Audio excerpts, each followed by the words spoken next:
ቃልውድ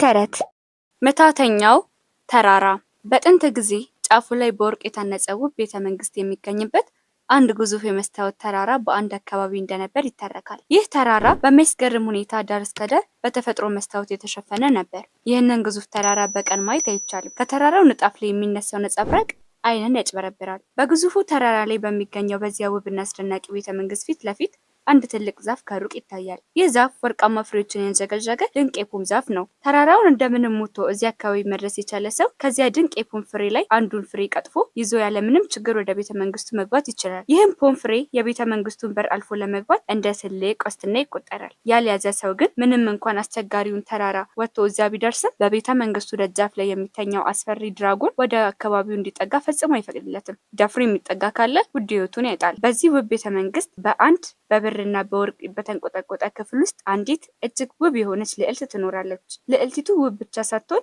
እጅግ ሲበዛ ባለጸጋም ነበረች።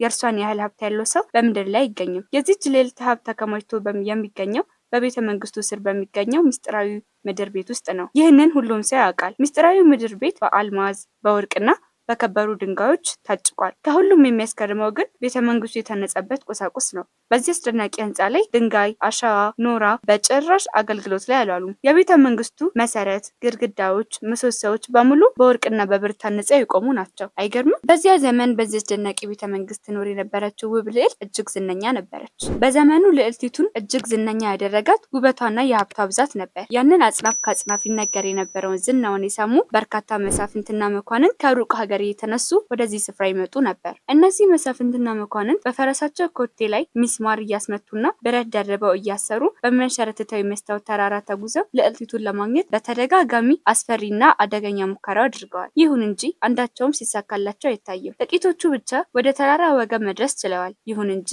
ለብዙ ዘመናት ከተራራ ወገብ አልፎ ለመሄድ የቻለ ሰው አልታየም። በተለያዩ ጊዜያት ሙከራ ያደረጉ ጀግኖች በሙሉ በሚያንሸረትተው ተራራ የመስታወት ንጣፍ ሲያበህ ወደፊት መግፋት እያቃታቸው ቁልቁል ተረው ተሰባብረው ወድቀዋል። ከነዚህ መካከል ጥቂት እድለኞች ብቻ በአስደናቂ ሁኔታ ቆስለው ለመትረፍ ችለዋል። ነገር ግን አካል ጉዳተኛ ናቸው። ይህ ሁሉ እልቂት በየጊዜው በዚህ ስፍራ የታየ ቢሆንም ተራራውን ለመውጣት ሙከራ የሚያደርጉ ደፋር ሰዎች ግን ጠፍተው አያውቁም። ሁሌም የሰዎች ትርምስ በተራራው ስር ይታይ ነበር። ያንን የልዕልቲቱን ገናና ዝና የሰሙ መሳፍንትና መኳንንት ከተለያየ የዓለም ክፍል እየተጠራሩ ያለማቋረጥ ወደዚህ ስፍራ ይጎርፋሉ። ከነዚህ መኳንንትና መሳፍንት ሰንጋ ፈረሶቻቸውን ጭነው በተራራው ላይ ጉዞ ሲጀምሩ ልዕልቲቱ በቤተ መንግስቱ መስኮት በኩል ቁጭ ብላ እያየች የጀግኖቹን ጥረት ታደንቅ ነበር። በዚህ አጋጣሚ በርቀት ያያት ሁሉ በውበቷ ይማረክና እድሉን ለመሞከር ይነሳሳል። በዚህ በሚያፈዝ ውበቷ ተማርኮ ተራራው ላይ ያንን አደገኛ ጉዞ ለማድረግ የሚወስነው ጀግና ቁጥሩ ብዙ ነበር። ልዕልቲቱ ለ7 ዓመት ያህል ከዛሬ ነገ እያለች ያንን ፈታኝና አደገኛ ተራራ ወጥቶ ወደ እሷ ዘንድ የሚደርሰውን ጀግና ብዙ ጠብቃለች። ተሳክቶላት ያለችበት መድረስ የቻለ ግን አልተገኘም። ደፍሮ የመጣው ጀግና በሙሉ ከነፈረሱ በተራራው መዳረሻ ላይ እየተረፈረፈ ቀርቷል። ነፍሱ ያልወጣው ደግሞ በተራራው ግርጌ ወድቆ ሲያጣጥር ማየት የተለመደ ነው። ልዕልቲቱ 7 ዓመት ሊሆናት 3 ቀናት ሲቀሩ አንድ የታወቀ መሳፍንት እድሉ ለመሞከር ወደዚያ ስፍራ መጣ። ይሳካለት ይመስላችኋል?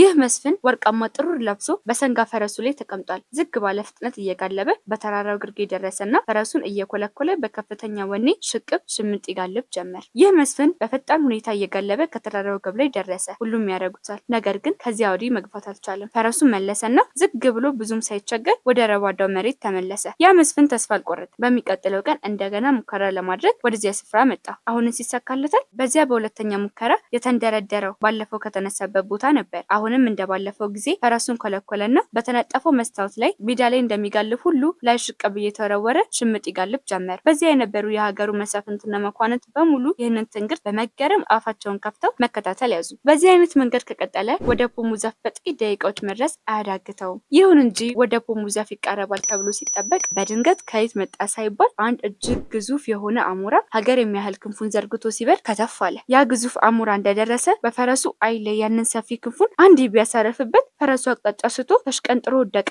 ፈረሱ ሲወድቅ ደግሞ ፋታ አልሰጠውም። በላዩ ላይ ያረፈና በእግሮቹ ረግጦ አፍንጫውን ሽቅብ በመንቁሩ ተረተረው። ከዚያም በፍጥነት ጋማውን ከላዩ ላይ አራግፎ ከላዩ ላይ ገፎ ጣለውና ከነፈረሰኛው ተሸክሞት ወደ ሰማይ በረረ። ወደ ላይ ርቆ ብዙ ከበረረ በኋላ ፈረሱና ፈረሰኛው ቁልቁል ወደ ታች ለቀቃቸው። ፈረሱና ፈረሰኛው ቁልቁል በተለቀቁ ጊዜ አንዳችም የተረፈ ነገር አልነበረም። ሰውነታቸው በጥስጥስ ብሎ ስጋና አጥንታቸው በየሰርጣ ሰርጡ ተበተነ። ታች ተሰብስቦ ሲመለከት የነበረው ህዝብም እጅግ አዝኖ ወደ መጣበት እየተከዘ ተመለሰ። አሁን የልዕልቲቱ 7 ዓመት ሊደመደም የቀረው አንድ ቀን ብቻ ነው። ህዝቡ ይህንን እያሰላሰለ ባለበት ጊዜ አንድ ወጣት ብቅ አለ። ከዚህ ቀደም ብዙ ጀግኖች በዚህ ተራራ ላይ ምንም ሳይፈይዱ ማለቃቸውን ያውቃል። እንደውም በደንብ ያውቃል። ለምን መሰላችሁ? በአካባቢው ላይ ሲተረትና ሲወጋ በደንብ ያዳምጣል። ይህ ግን እሱን የሚያሸብረው አልነበረም። ፈረስ መጋለብ ሳያስፈልገው በእግሩ ብቻ ተራራውን ለመውጣት ወስኖ ጉዞ ጀመረ። ሚሳካለት ይመስላችኋል? እኔ አይመስለኝም። ይህ ወጣት ለብዙ ዓመታት በተራራው ጫፍ ላይ በሚገኘው ወርቃማ ቤተመንግስት ውስጥ ስለምትኖር ውብ ልዕልት ወላጆቹና መንደርተኞቹ ሲያወሩ እያዳመጠ ያደገ ነው። በዚህ ምክንያት ስለዚህ ቦታ ይነገር የነበረውን በሙሉ ልቅም አድርጎ ያውቅ ነበር። ይህ በልጅነቱ ሲሰማ ያደገው አስገራሚ ታሪክ ይኸው ዛሬ እድሉን ለመሞከር ምክንያት ሆነው። ወጣቱ ወደ ተራራው ለመውጣት ሲወስን በቂ ዝግጅት አድርጎ ነበር። በቅድሚያ ነብር አድኖ ከገደለ በኋላ የነብሩን የእግር መዳፎች ከነሹል ጥፍሮቹ ቆርጦ በሚፈልገው መንገድ ሲያዘጋጅ ቆይቷል። ይህንን ያዘጋጀውን የነብር መዳፍ ለጉዞ በተነሳበት ጊዜ ከነሹል ጥፍሮቹ በእግሮቹና በእጆቹ ላይ ግጥም አድርጎ አስሮ ነበር። እንግዲህ በዚህ ዝግጅቱ ስለተማመነ ነበር ለመጓዝ ቆርጦ የተነሳው። ያ ወጣት ጉዞውን ጀንበር ብቅ ሳትል ንጋት ላይ ተያያዘው። ተራራውን መውጣት ከጀመረ የቆየ ቢሆንም ጀንበር ስታዘቀዝቅ ገና ከተራራው ወገብ ላይ እንኳን አልደረሰም ነበር። ጥቂት ቆይቶ ግን በጭንቅና በመከራ በተራራ ወገብ አካባቢ ደረሰ። ወጣቱ ከተራራ ወገብ አካባቢ ሲደርስ በጣም ተዳከመ። ከድካሙ የተነሳ የሚተነፍሰው ከላይ ከላይ ነበር። ከንፈሩን በጣም በውሃ ድርቅ ሳብብ ደርቆበታል። በዚህ አይነት ሁኔታ ውስጥ እንዳለ ደመና በላዩ ላይ ሲያንዣብብ ተመለከተ። ዝናብ ሊጥል ነው ብሎ ተስፋ ቢያደርግም አንዳችም ጠብታ ሳይወርድ ደመናው አልፎት ሄደ። ምን ይሆን በውሃ ጥም እንደተቃጠለ ቀረ። በውሃ ጥም እየተንገበገበ ቁልቁል እግሩን ሲመለከት እግሮቹ ተሸንሰትረው ኖሮ ደሙን ዠቀዠቃል።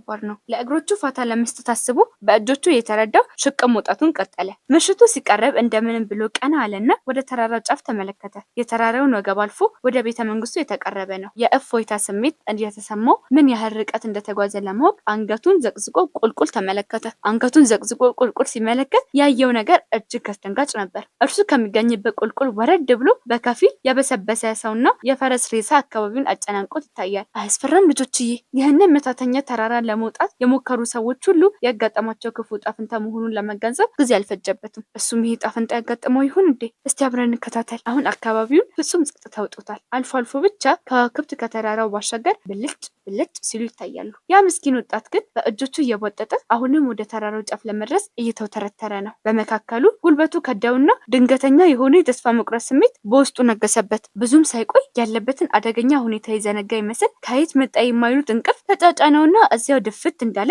እንቅልፍ ይዞት ጥርግ አለ። ወይኔ እንዳይወድቅ። ደግነቱ የረገጠውን የመስታወት ንጣፍ በዚያ የነብር ጥፍሮች ግጥም አድርጎ ቅውጥጦ ይዞት ነበርና ተንሸራቶ አልወደቀም። በተራራው አናት ላይ የሚገኘው ወርቃማ የፖም ዛፍ የሚጠበቀው ያንን መስፍን ከነፈረሱ አንስቶ በወረወረ ግዙፍ አሞራ ነበር። አወቃችሁት አይደለ? ያ ግዙፍ አሞራ ያለምንም ማስተጓጎል ቀንና ሌት አካባቢውን መቃኘት ልማዱ ነው። አሞራው እንደወትሮ በሰማይ ላይ እየበረረ ቅኝቱን ሲያካሂድ በድንገት አንድ ያንቀላፋ ሰው በተራራው ጫፍ አቅራቢያ ተመለከተ። ያንን ያንቀላፋ ሰው ሲመለከት እየተምዘገዘገ ጥፍሮቹን አሽሎ በፍጥነት ወረደ። ወይኔ አይነቃም እንዴ? ያ ወጣት ግን የተኛ ይመስላል እንጂ ቀደም ብሎ ነክቶ ነበር።